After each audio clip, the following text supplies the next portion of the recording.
ඔන්න ළමයි අපි ගොයන් කපන්නයි යන්නේ. ඔන්න ඉතින් අද මැෂින් එක ආවා.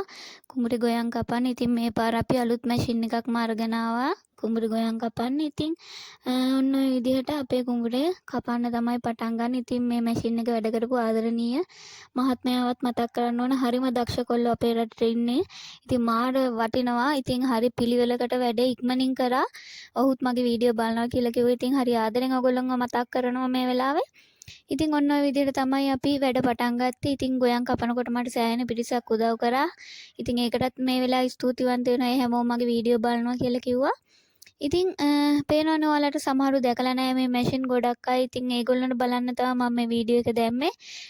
බලන්නකෝ ඉතින් හරි ලස්සනට හරි අපූර්වටම තමන්ගේ මහන්සිය මේ විදිහට කැපිලා ගෙදර එනකොට මේ තියෙන ඇඟේ පතේ වෙහෙස මහන්සිය කරගැටවල වටිනාකම ඉතින් එද්දි මාර සතුටක්. ඉතින් හරි ආඩම්බරයි. ඉතින් මේ රටේ කෙල්ලෙක් මේ විදිහට මට ඉස්සරහට එන්න ලැබිච්ච එක ගැන හරි ආසෙන් ඉන්නවා. මේ මැෂින් එකක් කවදා හරි මහත් වැඩ කරන්න. ඉතින් බලමු මං පුළුවන් වුණොත් ඔයගොල්ලන්ට වීඩියෝ එකක් දාන්නම්. මේක හරි ආසයෙන් පදින්න බලාගෙන ඉන්නවා. ඉතින් ඔන්න ඔය ගිනි අවුවේ තමයි ඉතින් අපි වැඩ කරගත්තේ. කොහොම හරි ගොයන් කපලා මෙන්න මේ විදිහට පළවෙනියක් කරේ ලෝඩ් එක ගෙදර යවුවා. ඉතින් ඉස්සරහට වීඩියෝ හම්බෙමු.